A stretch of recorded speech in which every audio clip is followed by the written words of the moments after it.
I filed for divorce today. Original post. My wife and I have been through hell, and back in the 10 years we were together before marriage. And that was what made me choose her as a partner and propose in 2020. We had the best year of our lives in 2022. Amazing wedding, reconnecting honeymoon. I had really put work into our relationship, and it was showing, plus promotions and work success as we geared up for kids. Unsuccessful, but actively trying, and house buying planning.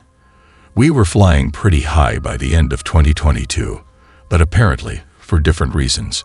We became super close friends in 2019 with a couple that we've been sort of peripheral friends with for several years before that. The dude was from my wife's work, and we were extremely close with them and their kids. Once his wife became pregnant with a surprise kid over COVID, my wife, and he became really close. Texting all the time, more touchy-feely than I liked. Though our community is very touch-positive, so this bothered me the least. And hanging out on their own.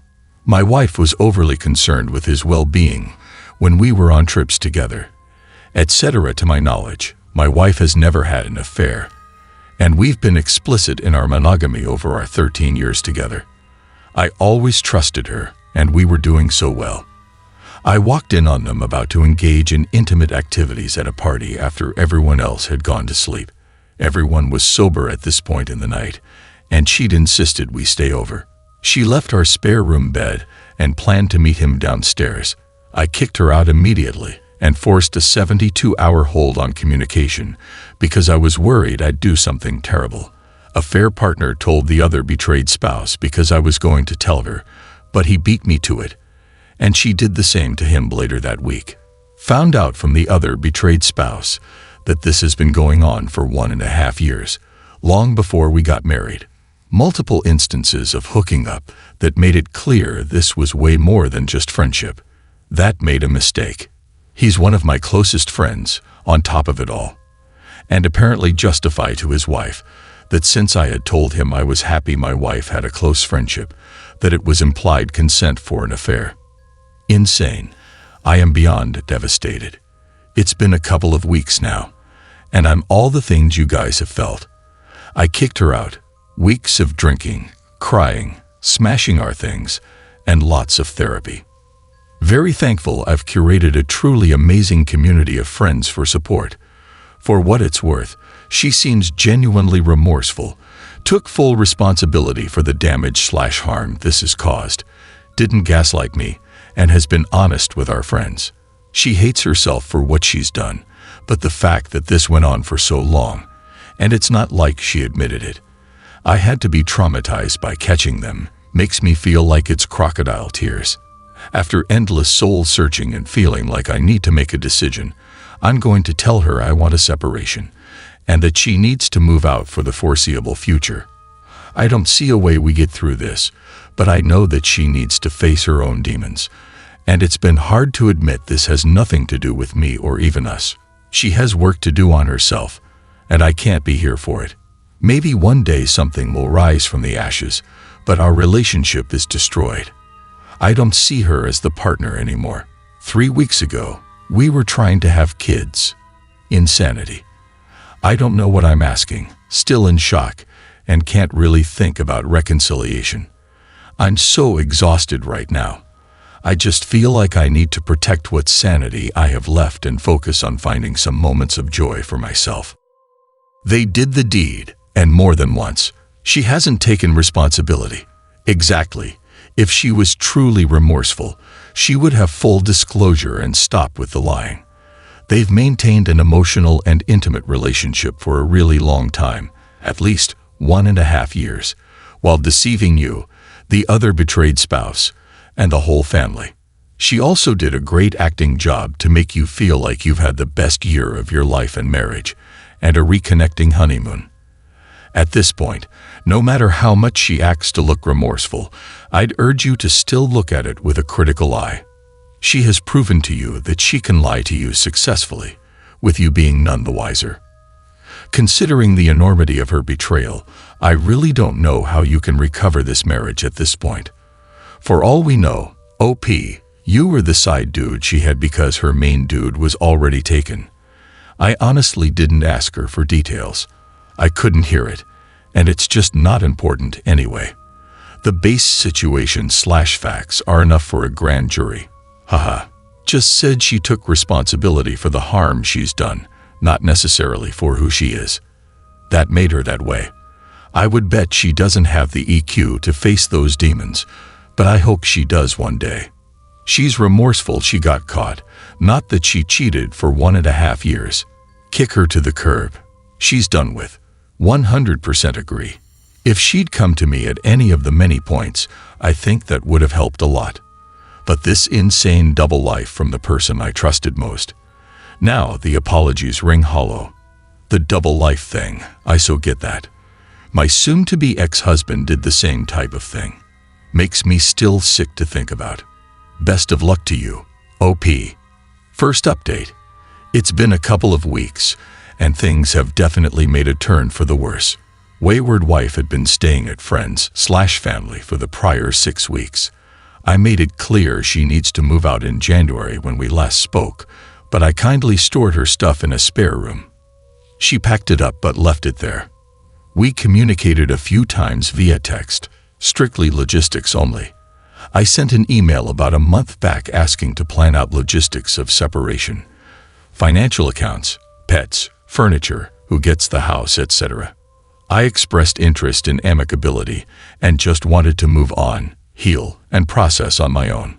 Wayward wife sent a response 3 weeks ago and love-bombed the heck out of me. I left it in the air for a couple of days, planning. Then she announced via text that she's coming home, with the tone that this temper tantrum was over, and I was going to listen to her, and at least live together while we figured it out. Couldn't understand why we couldn't just be roommates at least. Yeah, right. I told her absolutely not. Crystal clear in my boundaries. I booked a therapy session with a mediator, which has turned out to be a godsend. Wayward wife expressed a desire to reconcile, and that we are so much bigger than this affair. She has been made homeless while making twice what I make and staying with friends and family. She's unfairly displaced these last 2 months. I told her flat out I want a divorce, and this isn't fixable, and the mediator backed me up. Logistically, I can't afford the house we are renting anyway, and she can have it. I told her I'm aggressively looking for a place for April 1st, and that I'll move out in April. I'm staying at a friend's house until then, as I can't even be at my own place without crazy anxiety anymore. I think I have a great place secured. We're trading off a few days at a time, so I can keep an eye on pets and stuff. I told her that I told our landlord that I'm leaving and need a rental reference, and she lost it on me that I'm going to get her evicted. Lol. She can afford this place twice over. She called me last week, freaking out that I'm abandoning her in her time of crisis, that I'm running away, that I'm just doing this to punish her. At another therapy session this week, she said how unclassy and matchy it was that I'd thrown away stuff in the house while she was gone. Guys, I threw away her affair partners, plus the other betrayed spouses, wedding gift to us, and a baby planning book because it gave me a breakdown as we were trying to have kids before this went down. Yeah, unreal. I think we made some progress emotionally. I am just a broken record with my own boundaries, and it's definitely helped them land for her when they are reflected by a third party that calls her out on being delusional. But she's clearly hysterical, and I need her on board so we can get a financial plan in place and logistically exit this with grace and dignity, which is what I'd asked for weeks ago. But holy smoke, she's gone off the deep end, just completely selfish. There's no longer empathy for what she did to me. Everything that's happened after the affair was found out is decoupled in her mind as not consequences, just injustices done to her. And while these sessions give structure to what we discuss inside and out of it, and that's really crucial right now for my own emotional safety, she just clearly sees everything as being done to her despite her now moving out in 2 weeks, and holy heck, I can't wait to get out of this. I'm trying the patient route, hoping for a better, less expensive financial outcome, but I'm worried she's going to lose her actual mind when I get another lease. Silver lining. Definitely put a bullet in any last thought I had for reconciliation before divorce. Well, you are getting the full narcissist treatment. It's frankly impossible to have an amicable divorce with one. I'm being super patient, trying to get an amicable split here, but she has a lot of legal leverage over me, unfortunately. Most assets were accrued in her name before we were married. Our assets are really simple, so I'm still hoping we can make something close to fair in the division, but losing hope that someone this selfish won't be able to do it, even after it all. Listen to all of you folks. Get your legal stuff signed while they are still remorseful and caught with their hand in the cookie jar. Won't last forever. I don't know, man. Look at it this way. Your wife makes double what you make and has a lot of properties in her name, but yet can't make you stay with her. I bet she is extremely frustrated with the fact she can't get you to stay, probably why she is acting the way she is acting. Trust me, the money and stability I'm giving up is hard to watch go up in smoke, but if I stayed for those reasons, I'm just a prop for her. I think if I don't leave now, I won't have the will later, especially since we were so close to having kids, actively trying, house, the works. But man, this whole thing stings. Just stay the course, OP. Her behavior is directly tied to her feelings of losing control. She's experiencing the very worst possible outcome for her actions, and she can't deal with the shame. 2 more weeks, and you can start building the groundwork for the next chapter of your life. Yet, ultimately, she's in pain, and I get that. Facing the enormity of what she's done must be incredibly hard. It's easy to threaten, so saving those cards as a last resort. Remain hopeful she's going to stop flailing and at least meet me somewhere near the middle and play hardball later. Second update. I won't recap my prior posts. You can have a look through my history, but I'll say a screenplay of the last 5 months of my life would be thrown out of the boardroom for being too unbelievable. Some highlights. During financial agreement negotiation, she tried to make me pay for her egg freezing, as we were trying to have kids and should be compensated, and future adoption fees as well as pay back her parents' wedding gift, claiming I made her homeless and abandoning her in her time of need and a mental health crisis. She secretly drained our joint bank account that we had a written agreement to not touch until the divorce went through, and dropped this news in a planned therapy/mediation session where she told me money won't help you heal. Our therapist called me after and said she is a narcissist and told me to run as fast as possible. Somehow found out my new address that I went to a great deal of trouble to obscure and came to my house.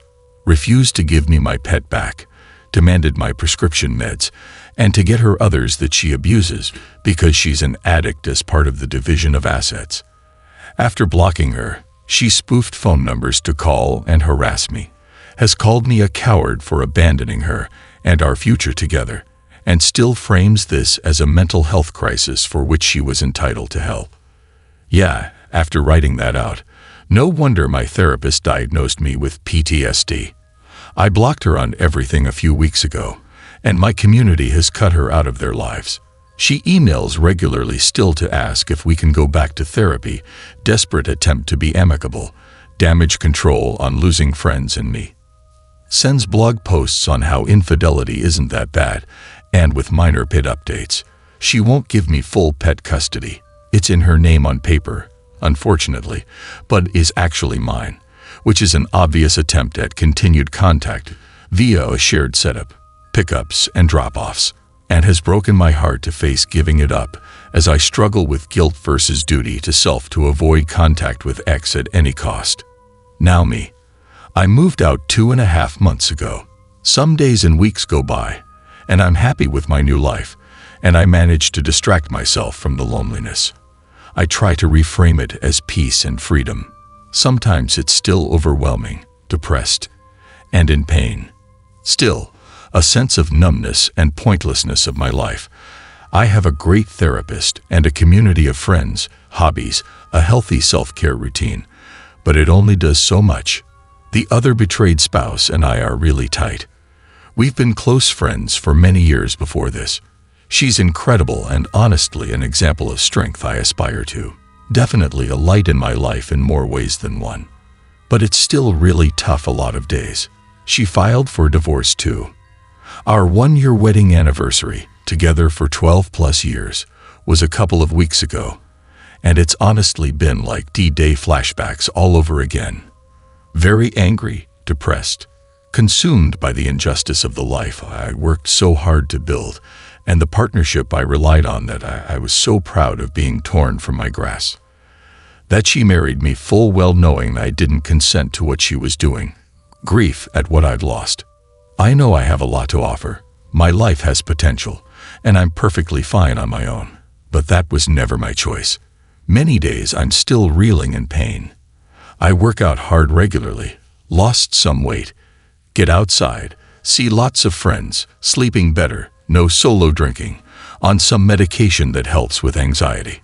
It's progress, but while I wish I could say I was killing it, unfortunately, I'm not. Filing for divorce this week and getting a financial agreement together didn't even feel good. Just a minor sense of accomplishment, marred by concern that she's going to go ballistic and do something insane. I'm still not 75% of the way back at work, and it's beginning to take its toll as I work in a demanding field, despite an understanding boss. I try to relish in the presence of my day-to-day life, not looking past the next couple of days, compartmentalize the pain for some periods so I can actually look beyond my trauma for a minute.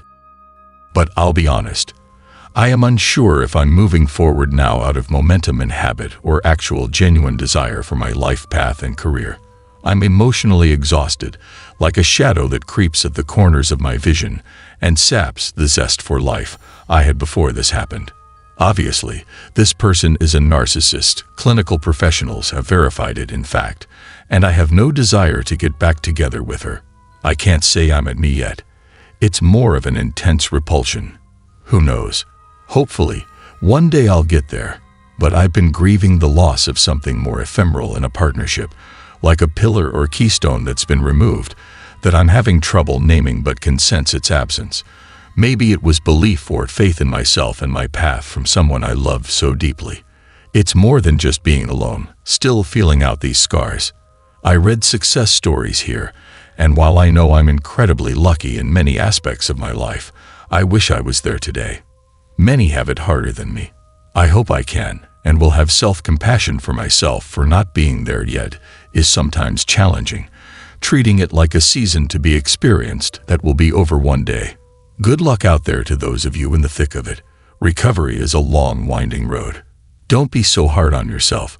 You are actually killing it, or at least as best as anyone could at this stage. As someone who has been there before, let me assure you that the extreme revulsion you feel towards her will turn to me eventually. It takes a bit of time, but it will happen. I know it's tough. The thing you have to remember is that the pillar you thought was holding you up was never there to begin with. It was you doing all the lifting all along. She is a narcissist and an addict. She never deserved you to begin with. Be strong and keep doing what you're doing. Honestly, you are killing it, even though you may not feel that way right now. Thanks. I've definitely made mistakes like engaging/expecting too much from my wayward wife. Not moving out sooner. Not moving faster on a financial agreement. Not just up and taking my pet with me when I moved out. I might still be making them involving the other betrayed spouse in my life. We've been close friends for ages feels like a blessing, and that we are mutually supporting each other. But is it trauma bonding and somehow toxic? Should I be traveling or dating or taking this opportunity for a career change? Break into her house and steal my pet back? I'm kind of an anxious thinker and trying to calm those thoughts and just focus on the present and how it feels for once in my life, as opposed to what I typically do, which is plan A, B to Z.